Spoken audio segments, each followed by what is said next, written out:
We are the architects of Now the Entropy, recording's in a progress. collaborative Yes, world-building glad. We're going to have tabletop maybe a role-playing actual little play mixed podcast. bag here, depending on In who other drops words, in. But my who friends and I cares? Because create we have our exciting, main weird guest, and worlds, we have and our then we play in them. Zoomer. Join us for our He's a baby introductory Zoomer. story. Yeah. We play Yeah. Dungeons and Dragons in a home Sorry, high best I fantasy could world. do. Well, we're thrilled, and I always say she's too humble to say how great she is and what she does, but I would call her, in terms of talent-wise, the Emilia Clarke of comic Architects creators. of Entropy. Caitlin's joining us from Portland. I thought of it on the fly. So, actually, I have your trade. Cool. Thanks for picking it the up. thing is, we always say we know all the same people. So I was actually looking at the back, and you have your supporting roles and stuff, which I'm doing the wrong way. But I saw you had Cami Anaharo in this, which is... Yeah. And I just told her, it's like, this is what we always say, we know all the same people. But you always just use, when you think of a character, do you often think of somebody you know or ask for people to come down to use as models? Or is it a mix of doing it in your head? It definitely depends on the project. For Bliss, it was a totally creator-owned thing, so I decided to go for a fully, just basing the characters off of people I already knew. I think that's the only series I've done that with, actually. The other ones were mostly made-up characters, and I used models, but, the faces themselves were kind of a mix of influences. So it's like, to me, sometimes about maybe casting a film, where sometimes a director might think, okay, this character, I have this person in mind. Other people, it's like, let's just audition. I will say, if you ever do Superman, I am available if you need me for for the model. All right, good to know. Keep in mind. I was thinking again about those cards I got from you, those really cool cards. I got the ones with the little girl on the chessboard. And I always think, I'm so snarky, I always think every year of sending you one of your own cards as a Christmas card, but then I don't want to break the cell. But those are really cool. It's really fun. But I was actually, something I wanted to talk about art a little bit, because I was just thinking of how this show's progressed. Like, if you watch, actors, artists, how, from when you started, if you go and look back at your early things compared to now, what sort of stayed the same, and how have you grown? Sure. Well, I guess over the years, I mean, it's funny. I've only gotten into comics in the last 5 years, or 6 years, I guess. So it's hard to say. I mean, I think 10 years ago, I was doing my own thing and kind of a fine art, trying to just kind of groping around, trying to figure out where it belonged in terms of art and everything. So I was kind of doing murals. I was doing, regular illustrations and fine art stuff. And I don't know. I think right now I'm excited to be working in comics because it lets me tell longer stories. I had these illustrations back in the day that would tell a sort of a short story, in one image. And now I get to kind of tell a whole story, almost, like making a movie. I mean, people hate comparing the two, comics and movies, but those people can, whatever. I used to like to get off their high horse. One of my views with comics, though, is it's like doing films with a totally unlimited budget. Your budget's your imagination. And I used to say, we wrote that in for X1 of the X-Men. What was the X-Men title, which had the original X-Men again, whatever, X something. And somebody said it was X-Force. No, not X-Force. No, it was oh God. Whatever, X something. But somebody said they were cinematic. It was a movie. It's that's what Neil Gaiman said. Green Lantern created, this was like a metaphor for the comic book creator, because it's the ring. You can create whatever you think of. Yeah, and it's only a few people, so you have more of a straight vision between a few people, rather than sometimes a more muddled thing when it comes to films where there's just hundreds or thousands of people involved. And with comics, it's 3 at the most usually. So it's just great because there's a much more clear much more clear creative vision to it, which is my friend Melissa. She's a huge Buffy fan like us. She said, I said I'd ask you if you ever do another Buffy, if they ever get the rights for Legends of Tomorrow for Bebo, the talking furry, you would do a Buffy Bebo crossover. I don't even know what Bebo Also, you is. picture it. Bebo's basically a Furby. I mean, really, he's kind of like a Furby teddy bear that He's my has god at the become- moment. Has become more have- and more of a weird plot device in Legends of Tomorrow. X Factor. That's Hey, the X name. That's Factor. what I was X trying to Factor was the think. I had to comic look we it were up talking 'cause I couldn't about. remember. But actually, I have zero interest in doing that. But Yeah. no, thank you. my mind works in a different way in the way I put stuff together. But actually, I just started reading a book by someone I never would have guessed how many they did. He's supposedly read. He's trying to attach the Marvel Universe and saying all his tapestries. He's read all over 27,000 Marvel comics. Wow. And I'm just going to go in, but the way he said Stan Lee, Steve Ditko, Jack Kirby, at the time when it started, superhero comics were out, but they came, like Kirby basically invented the romance genre in 1947. They came from sci-fi. That's why it was different, because they brought in all these. And Fantastic Four, that's why they didn't even have costumes at first. It was more of a sci-fi thing. Right. Really cool. But I also think doing your indie comics, you can just do whatever you want. You're not like held to just to keep it within the box, which is really awesome. It's true. It's pretty unlimited. Yeah. But I think I'm going to ask that question too, because you touched on it. As a comic book creator, like when you see films and stuff, I think you would think like, okay, somebody did like a Bliss film or Coyote's film or any of these. Some things are going to have to be different probably because they won't work. It might look great in the comic, but it just won't work on screen. Mm-hmm. I think Stan Lee said that about Captain America's suit. Like if you took the one in the comic, it wouldn't work. Sure. Yeah, I agree with that. There's definitely stuff in comics that wouldn't work in film. Yeah. Well, when you kind of see it in the first Avenger, the version that he has when he's doing the USO tour is basically that costume. You see how kind of goofy it looks. But how it's like, okay, this is what he would have looked like in that costume, until they made it more tactical or whatever. But I think that was probably the best, version of that, more quote unquote realistic version of that costume that they could have made that would still work perfectly, I thought. But. No, I can't. Well, You go on. No, go on. Oh, I was just gonna say it's like how the Cowboy Bebop live action thing didn't really work, and they tried so hard and they cared so much about the anime, and they brought in, what was it? I remember seeing a clip.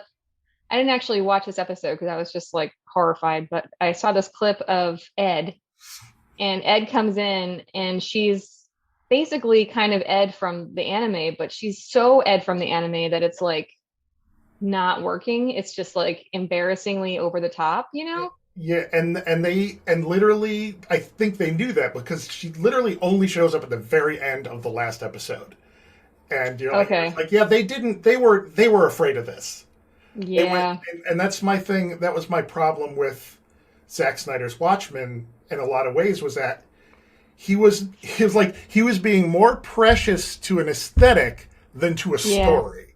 He's like, he was like going to such trouble to make these panels come to life, and that he took the story and completely changed it because it was just too complicated. And I'm like, okay, it's like, and I understood why. Yeah. But at the same time, you took the coolest, weirdest aspect of the whole plot and flushed it in favor of making a movie where, the comedian falls out of his, it looks just like the film. It's like, wait, the trying to make things look like a comic book is a waste of time. It is. Just stick to the story and trust the story, and I think I didn't have I was not, I never really was into anime in general. So when I saw Cowboy Bebop coming from outside of it, I enjoyed it. I liked it, but I knew that everything that felt weird and wrong about it was all from they were trying to do something. They were trying to make a cartoon that was real. Yep. Like, don't do that. Just take the characters and make the story. It's like, and go with that. You have a good story. You have cool stories and cool ideas, and by and large, really good actors doing it. It's just don't worry about that shit. It'll take care of itself. It's just but. Well, I honestly, we're huge Miyazaki fans, I can't imagine trying to do live action Studio Ghibli. I mean, oh God, I hope they never do. I That would really be the hope they never dumbest thing. do. It's just Yeah. Could you some imagine things that? can only exist in one medium. But there's actually, if you want to see something, you just look at it sometime if you haven't seen it and just critique it, what they tried to do. Robert Altman's Popeye. Because what he really tried to do with Ed Robin Williams, he tried to make live action, but people acting like they are in a comic strip. So they walk like, they have the exaggerated walk. It is so I saw this when I was a kid, so, well, I mean, I wasn't born when it came out, but, years later I saw it. My show, leave me alone. I remember seeing it. But I remember, kid, Robin Williams, and it was just strange, and it's become, they say now it's become a cult hit, whatever. Yeah, it's because it's Altman, because it had a very Altman feel about it, where you were kind of watching things happen from a window, And but the other thing too is they went to so much trouble on that movie to make things look like it, but they sucked all the color out of it. It was so dreary, very low color world. And I do one trope I hate is where the eventual hero is just can't stand what makes him super in a Hook, where Peter Pan doesn't want to fly, or he's afraid, but Popeye doesn't want to eat spinach. Mm-hmm. Did you see it? It's just disgusting. Well, yeah, unappetizing. But if it gave you super strength and stuff, and everything, it would be. But Altman's one of those directors too, where I get him or I don't. I think his films are overlong, too many characters at times. And as we say on this show, everything's subjective. You like what you like. But I just one. I've heard so many friends who like Gosford Park. I have tried. I just can't. I've never seen it. No, maybe it's just I can't. I guess maybe. It's like Downton Abbey. I've just never watched it. People love it. Great for them. Maybe I'll like it. Mm-hmm. Doesn't have dragons in it. It's British, though. So watch a lot of things that don't have dragons in it, to be fair. Most things don't have dragons. But they would be better if they did. I can't argue with that, unfortunately. I really can't. I'm converting him. But I always thought that. But thoughts, if you based care, on any one character. Does anybody care? Opinions, non-opinions? What do you think of Disney now just making all their old animated back into live action? Well, I mean, I haven't seen any of them, so I can't say whether they're good or bad. But nobody, I haven't heard anything great about them. So I think it's funny that people think that live action is automatically better than cartoons or anything, and it almost never works out that way. Whenever they try to take a cartoon and make a live action version, it's usually worse than the original thing. So it's just funny to me. It's something that no one asked for. They're doing this thing that nobody asked for, and I don't. Yep. One of the things I found, DC movies, we can critique them. I think you're a big fan. You don't even bother most of the time. I'm going to go see the Batman probably. I judge them on their own, but they're not. Their animated films are great. Which ones? The DC ones. I just watched Hush. The animated films are really, really well done. Yeah. Mm-hmm. And I think if you watched any of the Star Wars, I know you like little Baby Yoda. I do like The Mandalorian. I haven't seen Boba Fett. I just can't get... I guess I'm kind of too influenced by reviews, and people gave such mixed reviews about Boba Fett that I was just I don't really want to give this too much. I found that the best thing to do is to not do that. Not do what? Is to not be influenced by the talk. Oh. This is by and obviously this is my opinion too, but it's just I feel like right now in the kind of social zeitgeist of fandom that the negative voices always seem to be the loudest. Yeah, they that's get true. Filtered through more. Not to say and I just watched the last episode of Boba Fett was today, and I can say it definitely is uneven in the way it's presented. I think they were trying to do something. I ultimately really liked it, but I think people always seem to judge things on the worst elements of it. Right. I don't think the worst elements of it overshadow it. I just think they're like, oh, okay, this is kind of weird. It's just a thing here or there. Yeah, it's funny. It's true. Like if I see something without having seen the reviews first, I tend to like it more. Yeah. So, but it's also kind of hard to avoid because if it's something really popular, you go on social media and immediately people have opinions about it. So it's like it's kind of hard to not see or be influenced by people's thoughts. Yeah. And that's the unfortunate thing with a lot of just art in general today is that you got to wade through the strong opinions, and you're always going to be influenced on some level because you're going to see this thing that if you didn't know about it, it might not have even bothered you. It was like the mustache, the Superman mustache thing in Justice League. If you didn't, I keep telling you, if you didn't know that they were coloring over a mustache in that scene, you would probably not have noticed it. You'd have been like, okay, this looks a little weird. It's like, I don't know, there's something would have bugged you about it, but you wouldn't have known until you knew what it was, and then you're just looking at his upper lip. It's like, but I really think if people didn't know about it, it would not have become a meme. Because I don't know about this. So is this a thing? Like the actor refused to shave his mustache? Well, it wasn't that. Henry Cavill was, when they were shooting Justice League, or no, I'm sorry, not Justice League. It was Batman. I think it was Batman versus Superman. One of the two big Superman movies.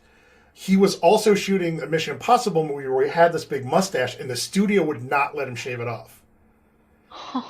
They would not let him shave off the mustache.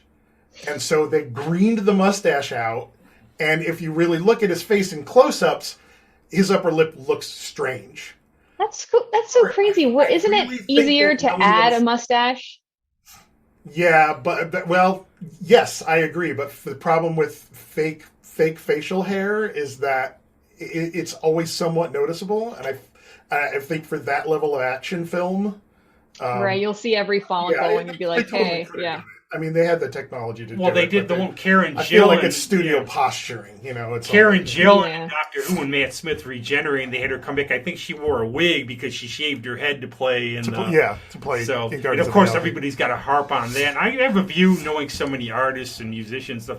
If you're putting yourself out there, you shouldn't just not pay attention to people who rag on you. Let them try first. I get tired of that. I think sometimes don't take it out on the actor. Don't take it out on the actor for something that they're not under any control of, like having to wear a wig. It's just like, when people take it out, it's like take it out on hair and makeup if it doesn't look good, because the other people right. Don't take it out of the actor. That's shit. No, it's not their fault.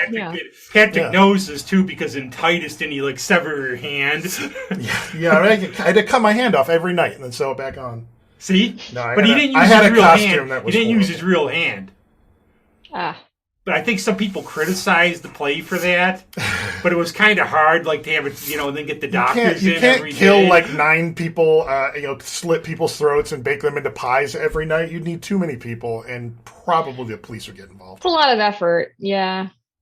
It's kind of fun being the sort of the bad guy stuff, though. It's sort of deep. I killed all the people. I just reminded everybody. I would get a body count every night. It's like, just remember who has, 1, whose name is in the title, and 2, who kills the most people on the show. It is Titus. Remember that for future comics, Caitlin. Remember that for future comics. But now, you're always busy, always working. What's up right now? Now, have you finished Black Hammer? I have one more issue left, so I'm starting that now, and then after that, I got 2 DC gigs coming up. So, I actually got the pre-order. Are these for things you can talk about, or things you cannot talk about?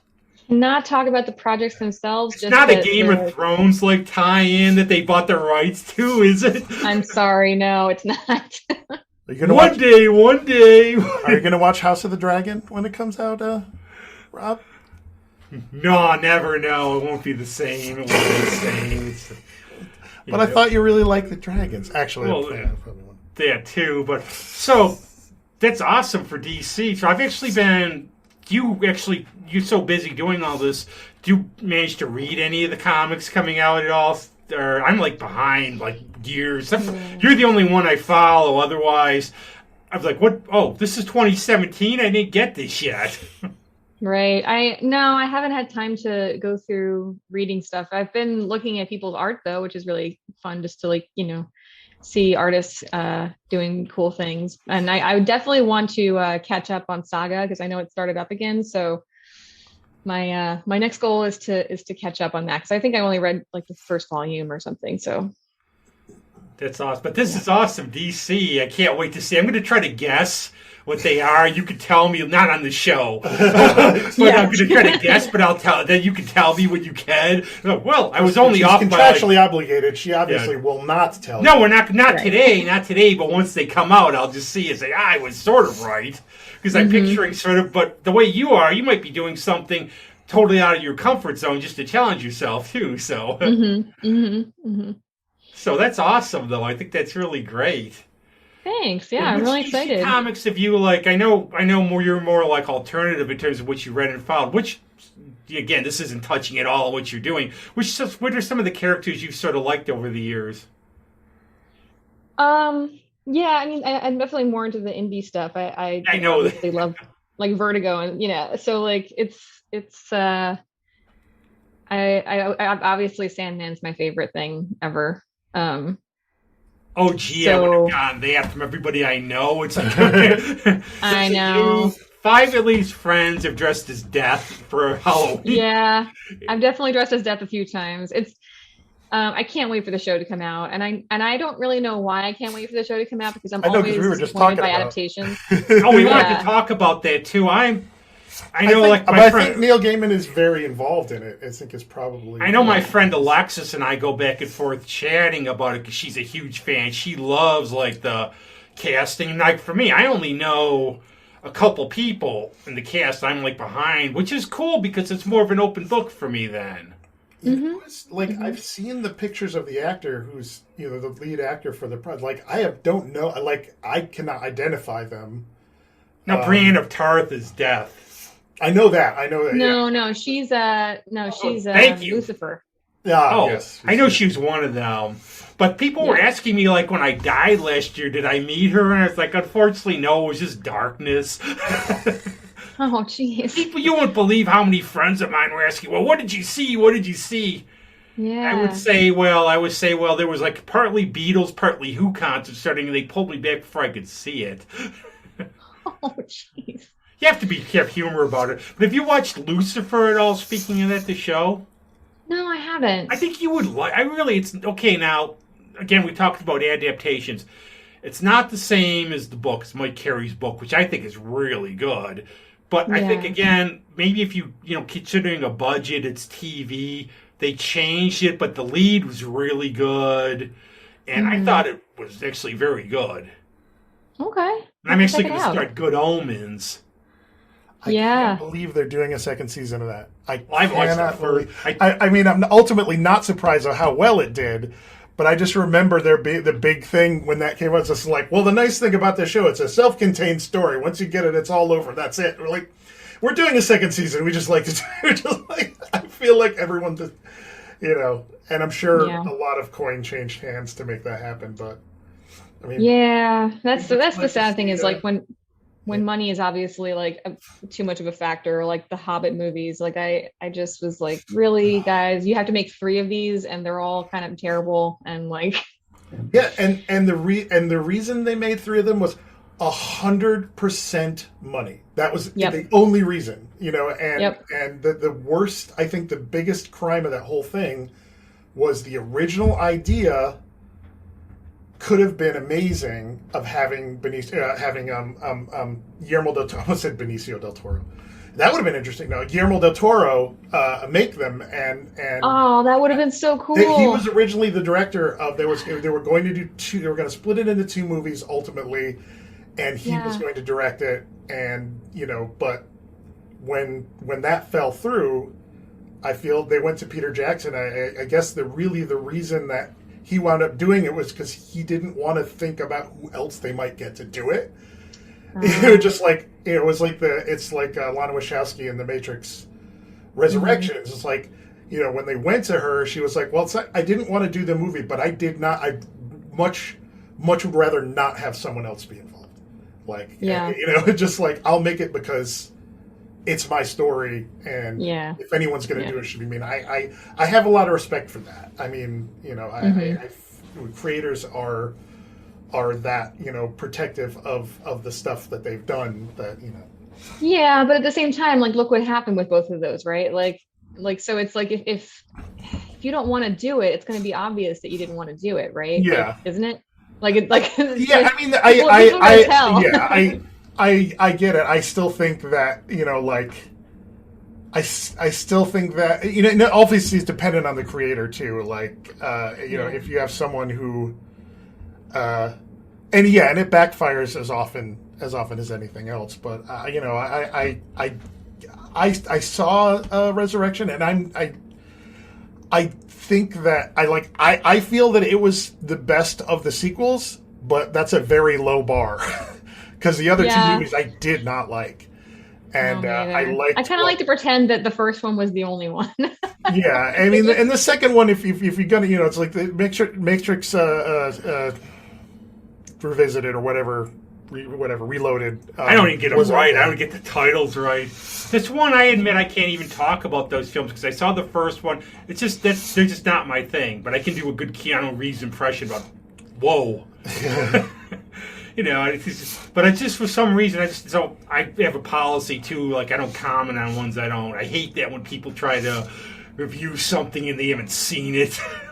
Yeah, no, I know. That's come up before. Yeah, so that's what I don't. But I just never really just gotten into them. I hate that movie. Really? What did you think? I didn't see it. I'm like, okay, well then you really can't say it's like you hate the idea of it. See, now I've heard the guns. Yeah, that's pretty much how I feel about The Matrix. Like I didn't actually see it, but I just saw like all these, the way people reacted to it, and I was like, I don't think I even want to see this because it's gonna bum me out. It just seems as part of like it was fandom cool to watch at the theater in 1999. That was it. It was like it was a cool thing to see there. Like it was but after it happened, it you watch it now and it's just like, what's a big deal? Well, what I had heard, I had no interest in Avatar, but I heard a lot of friends saw it in the IMAX and 3D, and they said if you saw it like that, it was awesome. Yeah, and IMAX, I saw Avatar in IMAX, and that was pretty cool. Yeah, see what I mean? In 3D, yeah. My friend Joe was telling me it was like you went down the waterfall and all this stuff. Yeah. But it looked to me like Fern Gully. Yeah, basically it was Fern Gully, yeah. Very, very, very, very high budget Fern Gully. And long Fern Gully, too. It's like a long Yeah. But finally, there's going to be like 4 sequels coming out within the next couple of years. He's past the point. Yeah, because look at him. He's doing like 5 of them.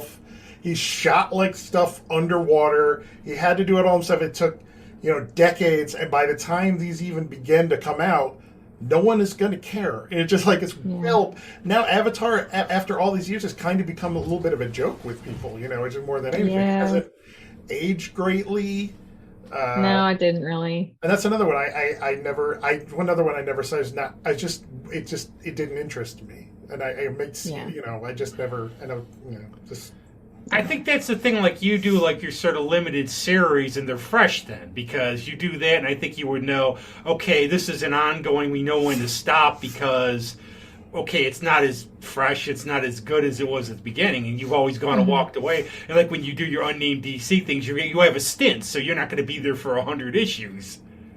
Yeah, I don't even know how people do that. I have a lot of respect for that. You have to pay the mortgage, probably is part of it. I would say. That's probably part of it, but it's just, I think I would burn out so hard if I had to do that many issues of one thing. Like, yeah. Well, I think like a Jack Kirby, how in the heck do you have to just be... Yeah.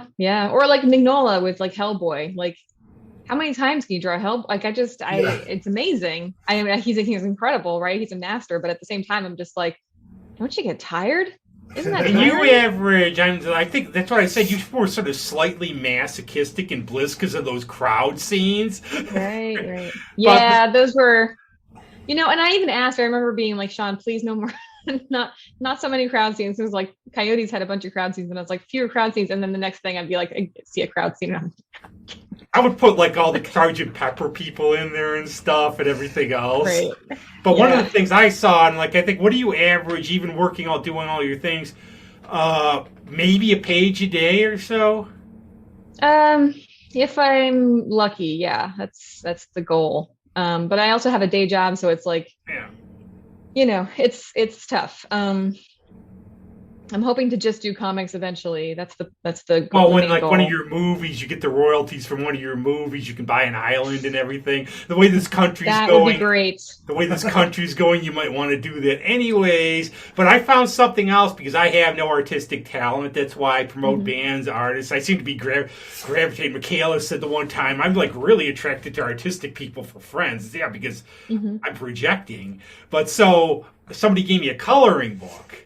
So when I sent you the picture of my beautiful artwork, which you've probably forgotten, but it took me literally, for one page of a coloring book, it took me about a week to do it. Mhm. And this is Yeah. a coloring book, so I'm thinking of like a genuine artist. How long it. But people should try that though, because like I said, I'm really tired of people criticizing somebody's work when they don't do it and they can't do it. Even try doing a coloring book or a paint by numbers. See how long it takes you. Then think of an artist who has to think everything, visualize everything, does this for a Yeah. career. Yeah, can be pretty critical. I mean, honestly, people have been really nice on my end as far as my projects go, so I don't really have anything to Well, complain what is about. there But to criticize in these? Come on. well, thanks, but you know what I mean. It's like people have been really sweet, but like when I see other people commenting on other people's stuff, and I'm just like, man, you don't know how much work goes into these, or like somebody I've seen a lot of people, not a lot of people, I've seen a few people complain about like the price of books, of like comic books, and I'm just like, do you guys have any idea like how much personal like blood, sweat, and tears go into each one of these, and over a month of work for everybody, and it's like handmade, and like and then people are like, I have to pay $4 for this. It's like, dude, that's like half of a latte. You know what I mean? It's Like, less than an artichoke dip because I bought one for $4.99 recently. But David Gerald, he's going to put me in his next Halo thing as a friend. Just a cool thing. He's going to make me a bad guy, but like every pivotal but small role when his next Halo book comes out. But he wrote a thing. Well, come on, I was going to be a good guy. I'd be like the sidekick in an indie film or something, but he's going to do that, which is really neat. But he was talking about people are bothering him about Halo, the next series. And like I said, artists need freedom to be artists. I know you have deadlines, but the other thing is he made a comment, I thought of you, that people don't realize this is also how you make your living. Like if somebody's a musician or an artist, just draw this for me. Come and play. Oh yeah, yeah. right. I hate that so much because it's like somehow they don't realize this is also a job. It's like, yeah. It was a thing in community theater about trying to get musicians to do stuff. It's just like it's like I can't get musicians for my show. It's like, well, what are you paying them? It's like, oh, I'm not. I'm like, well, there's your first mistake. Yeah. And if you I'm need telling them, a you show get exposure. where you need to do musicians and you're not paying them. Yeah, and I had one where there was like an event. People wanted pay. me to get to musicians, but they couldn't pay. So I said, I really don't feel comfortable. I mean, there was like one band, like Litvax band. He just likes to play. Yeah, but they come up, but I just will... can't because like Cliff Eberhardt, Rick Simpson had a one of his house shows. And Cliff Eberhardt's this folk singer, and he told this story about some of my folk singer friends look at me because that Burger King ad, that's me. The Chevy ad, that's me. And they're like, how do you do these jingles? And he goes, well, I'm a folk singer, but I'm a folk singer who owns his own house. Yeah. And I noticed back in the day, a lot of like comic book artists like Neil Adams and all them, they went into like graphic design Steranko. And you think, what were comic books then? 5 cents, 10 cents? Yeah. Everything now. Plus, you got to realize, too, if you look at your old books, look at them now, like even like trades. And I just get trades now, really, except for your issue. But you have to go up in the comic book buyer's guide just a little more for me.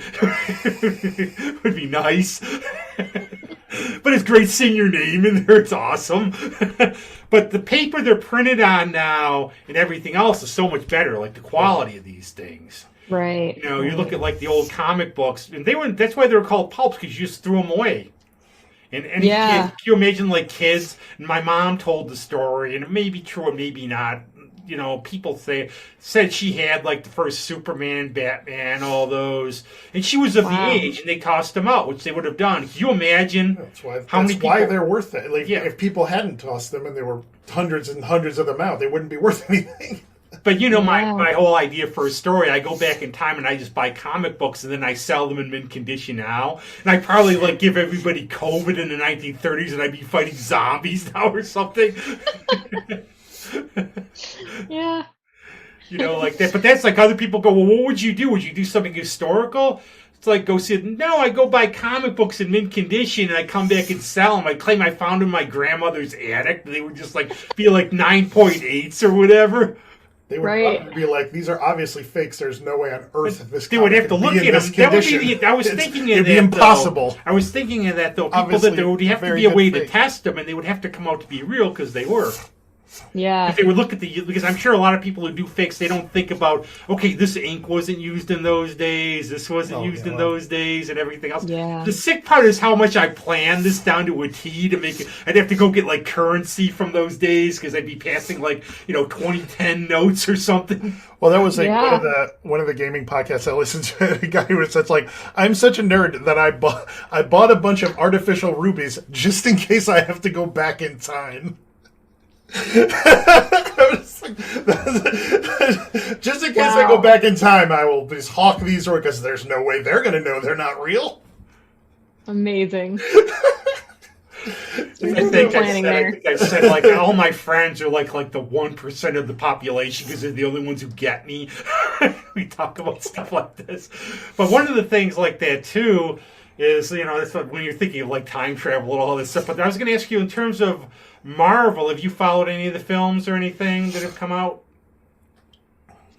I haven't really been following a lot of that stuff. I feel like Patrick, how have the latest ones been? Just in general, so we don't. I am a admitted MCU fanboy, so I am very I have a personal bias. But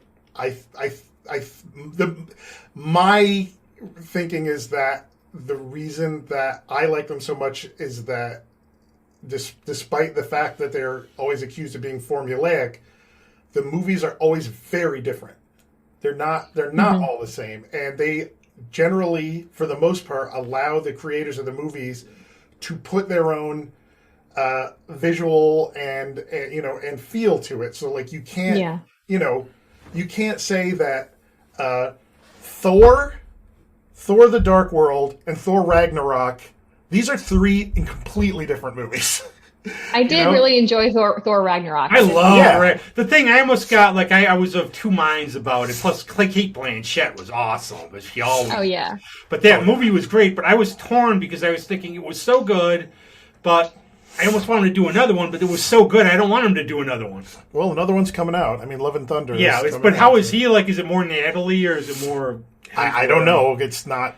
There's very little information. But this shows you. But there's a story I want to tell about that too. I guess when Jane Pilot Silent Bob came out, George Lucas is really tough about his product, but he let them do the thing with Mark Hamill because he said they were so nerdy they were arguing about the lightsaber color. Yeah.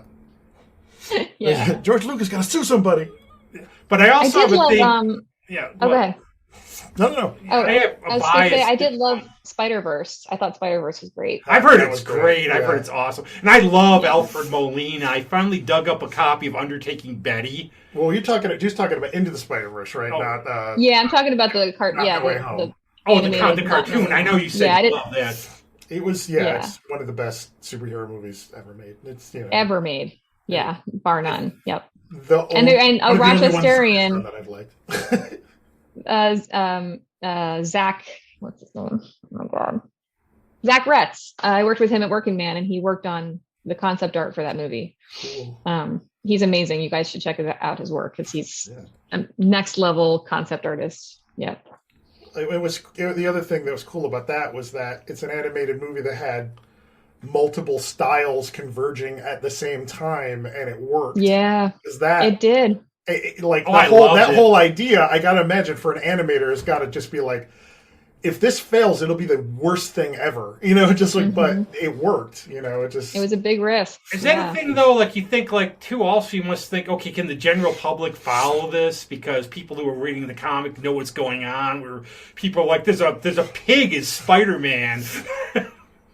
Yeah, I mean, multiverse stuff is really popular now, but I think that was it was a big risk, and I think they just had to trust the writers and trust the vision of it, and I think there was a really strong one. So do you think of that in your own work though too, where you think, okay, we have to take a risk and go farther, I just don't want to go stay in the box? Because that's what you seem to do. You're always challenging yourself. I've tried to read through your progression, Coyotes, this and everything else. It seems like you try to challenge yourself in styles and everything else. Yeah, I mean, I think it was interesting because I think Black Hammer was the first one that was already an established universe that I worked on. So like, it was a little bit pared down from the like my general kind of over the topness that I do in like Bliss and Coyotes, because I was trying to kind of like stay within the canon of the series and make sure that it fit with the rest of the books. But I do feel like at this point, like if I could go back, I would push it a little further and make it a little bit more of my own style. So I'm learning, like I'm learning how to fit my stuff. Hammer sort of about? I've read some of them, but my brain is gone. So you should read you should reread it. I've read it. I have them. But what like not to spoil things, but like in a nutshell, what's like the comic book about? So it's about this superhero team that defeats this kind of epitome of all evil, this thing called AntiGod, and when they do they have to basically kind of go into hiding, and it's this whole sort of thing where they're trapped in this like alternate universe type of place, and you don't really know why or how or what's going on, and it goes from there. I don't even want to say too much more in case people haven't read it, because it's such a great story. But the character development's amazing, and the whole universe is just really cool and robust. And there's a bunch of offshoot books, not offshoot, but like Hammerverse books that have come out now that are based in that universe that focus on secondary characters and tertiary characters. It's really cool. I think Dark Horse has done such a great job over like the decades and stuff, and how they do that. And also what they do too is how they get products, like licensed products like Aliens, Predators, all this, but then they do their own books. Sure. It reminds you of like a film director like Burke Lancaster, where he would star in the action supposedly films, so then he could do his quieter projects like The Swimmer or like Come Back Little Sheba or stuff. And I think that's like the cool balance. Whatever else. Yeah. But I was actually thinking of typecasting just for a second when we were talking about Boba Fett, because I still can't get out of my head Tamora Morrison. All I think about is that Jake the Muss from Once Were Warriors, and that's all I see. Oh. That's a movie I can't even watch again. I tried to watch it again. It's so depressing that I just can't even. Yeah, years and years. I had one of those moments where I finally watched it again. I can't watch this film again. It's too depressing. It's very, very good. Once for Warriors. It's about the Maori in New Zealand. Yeah, it was like really one of the first. I mean, there's been other stuff that have other movies that have like incorporated that culture in it, but there was a more like really, really kind of blew up mainstream of people even knowing about the Maori in New Zealand, and it launched a bunch of careers. Interesting. But, there was a great movie like that that had that culture kind of featured called Whale Rider. Did you guys see Whale Rider? Oh yeah. Yep. That was amazing. But that was literally that little girl was incredible. Yeah. I mean, I won't watch Old Yeller again. And I won't watch, but some movies, it's like literally I become like such a softie in a lot of ways too after the last years. I just go, I can't watch this, especially like what happens to his daughter and stuff. I'm like, I can't watch this. The way the people were treated too. That's like, it. I don't want to get angry about it because I can't do anything about it and stuff. I just don't want to don't want to watch it anymore. Those are the reason that I never, and I should really, really watch it but never watch Brokeback Mountain, was because it just was such a sad story. It's just like, this is going to kill me watching this. It's going to kill me watching this because, it's just, I did it once. That was enough. That was like...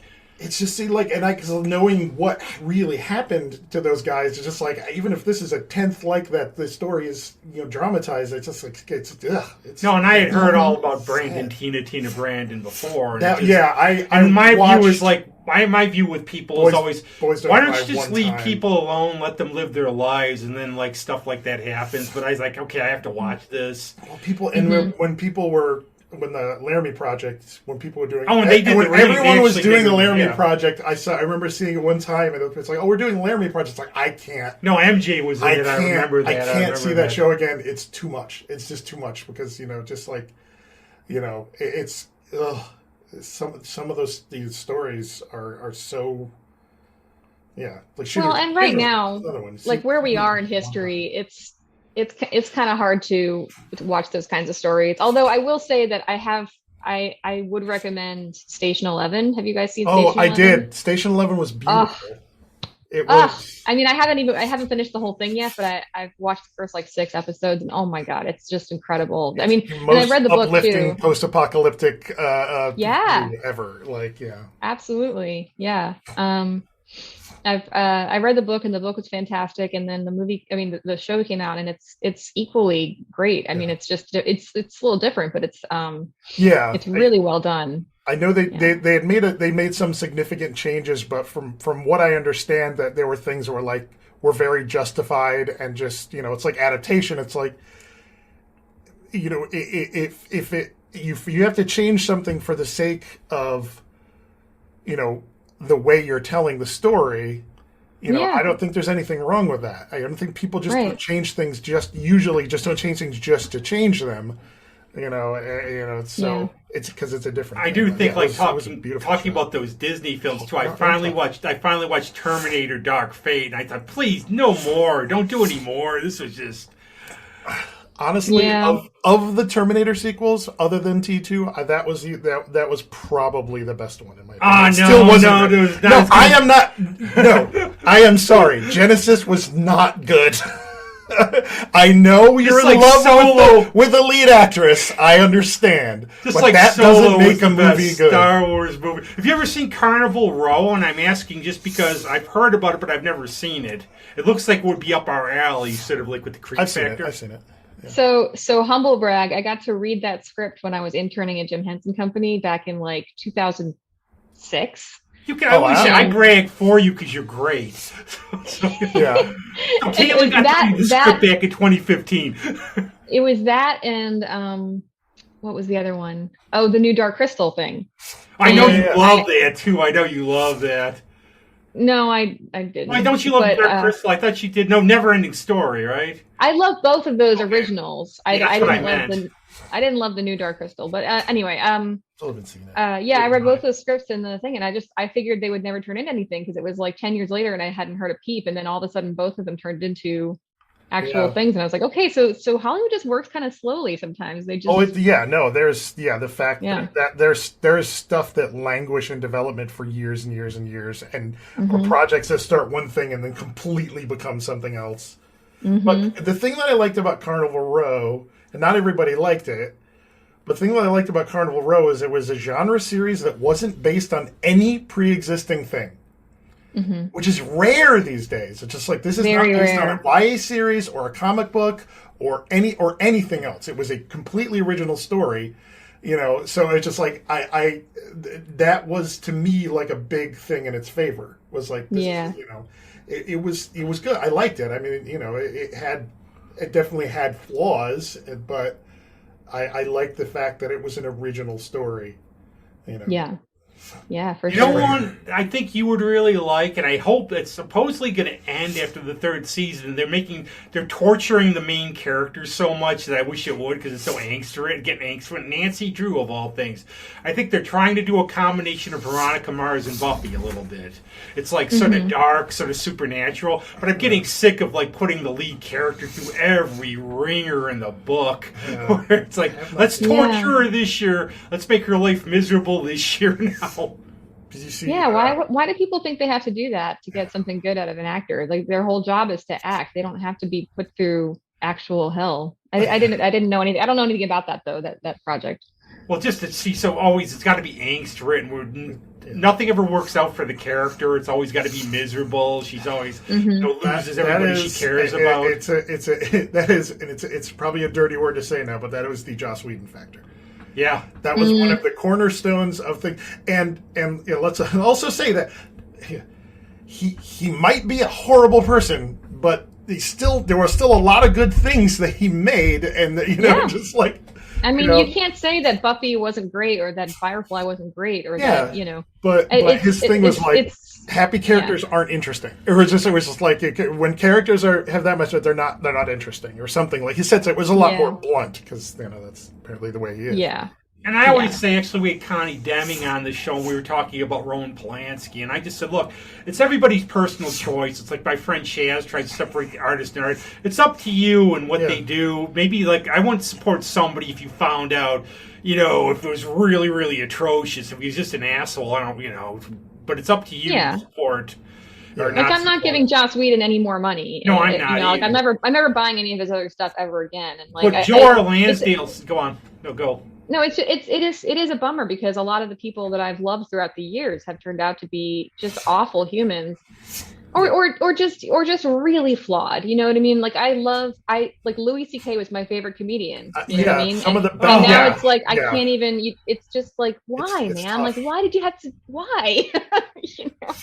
No, and I don't like to do gossip on this show, but one of my friends worked at CMAC, and there was one singer there that came down there.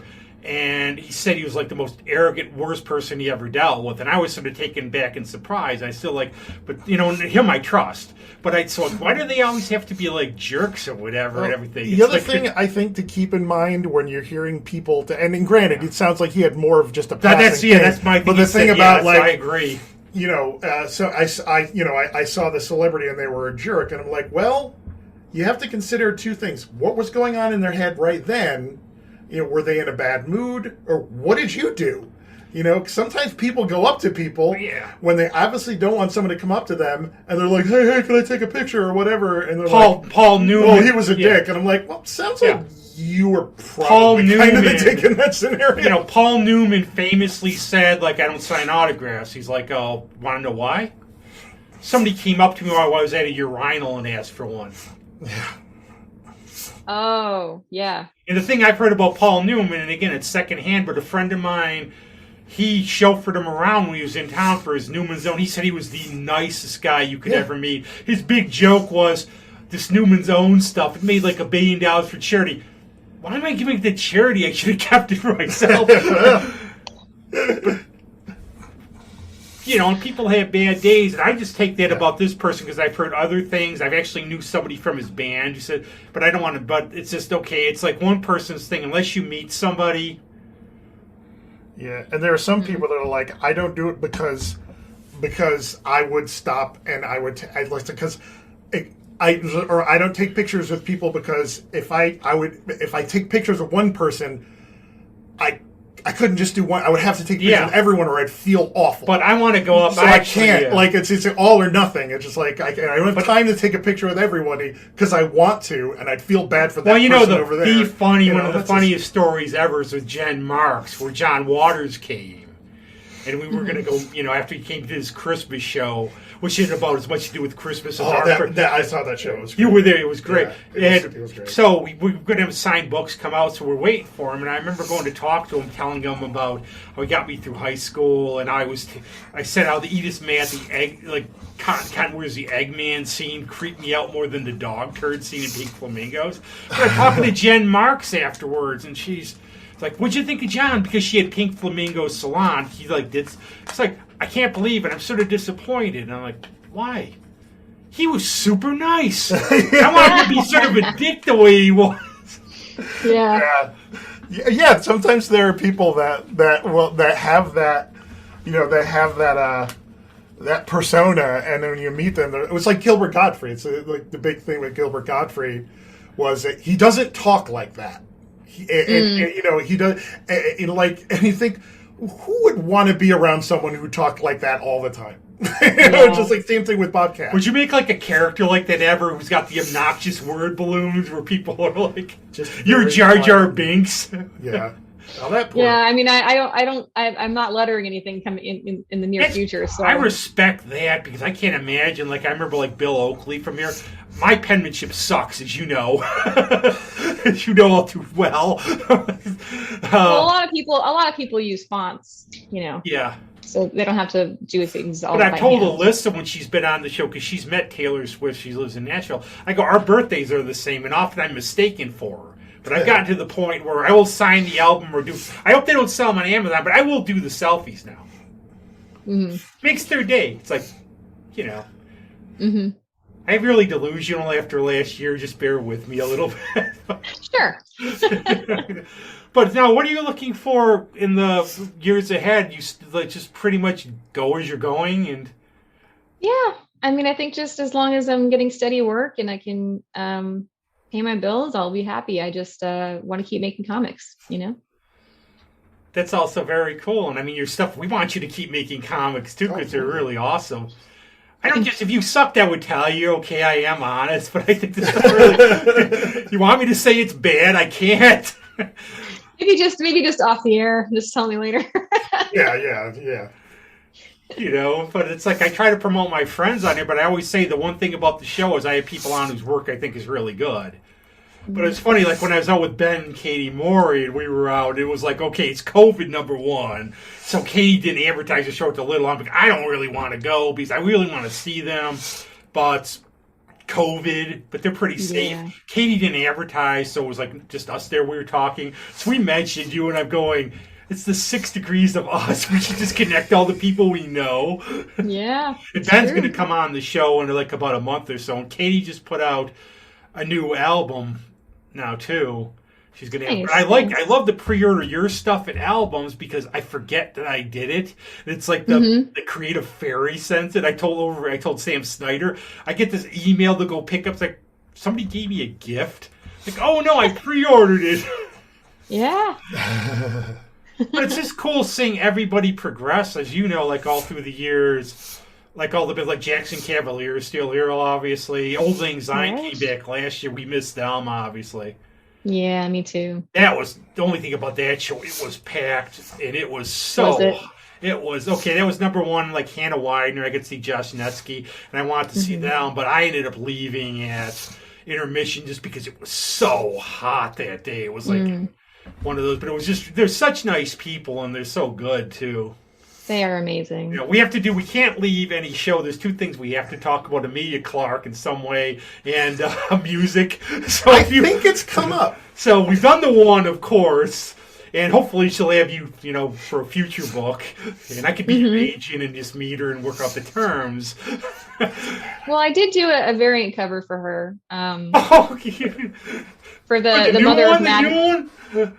No, just the Mother of Madness cover. Oh, those, I'm getting every edition, so I'll have that.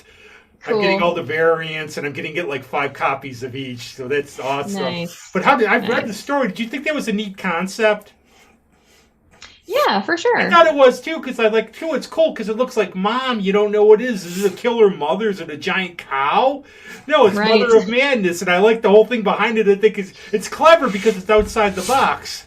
Yeah, definitely. But okay, we talked about her, so I have to talk to you a lot more about that when we talk, like about the cover and everything else. But we have to talk about the one thing, as Patrick even said, no matter what we talk about, we get back to music, and I criticize us. So we talk. If you've been listening to anything different or anything lately?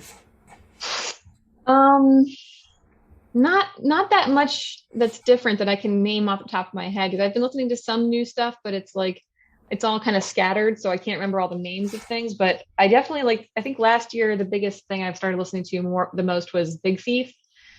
I don't know if you guys know Big Thief, but they're very good. And Josh Netsky got me into the fruit bats, which are really good. And I found an artist called Jessica Pratt, who you would probably like. But actually, Patrick and I had the same problem. Patrick hurt himself skiing, as my friend Victoria said a couple of months ago, and he was stuck in the house. Yeah. That's our new euphemism for COVID. Yeah. And everything is, we can joke about it because he got it, but he was fine, thankfully. Get vaxxed, everybody. Good. Here, don't be an idiot. Don't be an idiot. And so he got the COVID, and I had my issues, obviously. Right. Sam Snyder does promise a tribute concert in like 2 decades or 3 decades, which is cool. Yeah. But me, little angels on like a board in the back. But I'm glad you guys are all right now. The thing that hit us, well, talking to me, sort of. Yeah. But one of the things, like what we were talking about is like I found, I am like almost 30 now. He's like a little older than me. And it's like same old a little bit. Like he even watched like the films of his favorite Rob Zombie because it was something different. Yeah. You ever watch those? No. He'll tell you. He won't. But it's like something different. It's like something... once again, it's all subjective. There are people who love him, and I have nothing. He did put on a good rock show. I will give him that. I saw his rock show. I just I was rewatching, or I don't know. It just take your work and do the opposite in terms of like your vibe and everything. Put it into that music video, grindhouse. Nice. That kind of stuff or whatever. But he did wear a Santa hat in concert when I saw him. He was good in concert. He's a showman. Oh, yeah, but we both found out. I've been like really good like at what he does. Nothing's new under the sun for me in some ways. That's my one problem. Is I sometimes so that's why I think I look for different things because challenge me a little. It's like bless your reboots, bless all this stuff. I've seen it before. Yeah. Yeah. And I think that's what I like about your work, though. You never know what you're going to do or whatever. I couldn't figure out, except for making unfortunate, blissful puns every time I messaged you.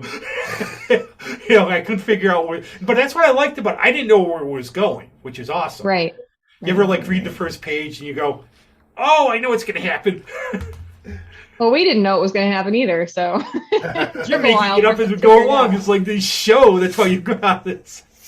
Yeah. But very cool as always, and it just blows by, and we, and everything else, and great to see you as always. This was really fun. Thanks for having me. And we'll have you on again, when you have enough stuff, when you do another variant cover.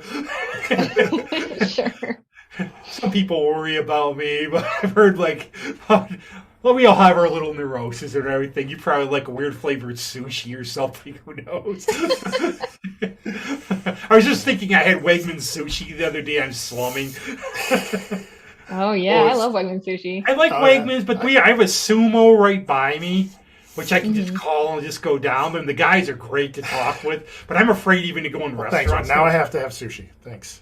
Yeah, Shiki. Try Shiki. He lives right down the street. I know. I'm right down the street from Shiki. I've lived right down the street from Shiki for 6 years. I would say that's the best. I would say. Would you agree? It's really good. Yeah. It's the business has been up and down. They closed during COVID too, because I would park down there to walk to his house, and it would just see it was closed. That was my favorite local sushi place. Yeah, they're great. As I say, we're going to go for coffee and sushi in 2025 if this ends, though. Yeah, right. We're going to have the Burger King variant coming up and oh god, but as always, just stay safe and Yeah, you too. It's always great to see you and have you on. Yeah, you too, guys. Thanks for having having me again. You gain your 3 hours back that we don't have here. And thanks to all our co-hosts who were like, oh, by the way, on that, if you want to see a good movie, now I like this. If you've seen it, you can criticize. No, it doesn't have her in it. I just watched The Invisible Man last night.